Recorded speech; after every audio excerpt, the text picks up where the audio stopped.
happened? Why am I speaking to you, Oscar? I swapped out with the other one, but I got a second in the sprint, so it can't have been too bad.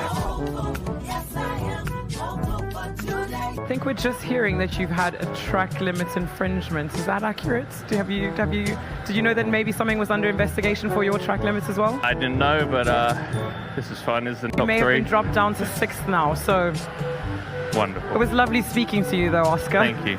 Thank you for I'll coming try to again speak to tomorrow. us. P3 on the grid for Sunday's race. I don't think anyone's updated you yet, but I got my lap deleted, so I'm Oh, no. not P3 anymore. Yeah, very, very happy. I might just give the FAA 5 minutes first to make sure I'm actually on pole. Fantastic. For the time being, I can confirm to you, you are still on pole position for later today. Thank you very much. Wow, that was unexpected. Of course, would have been even better if it was yesterday, but I'll certainly take it.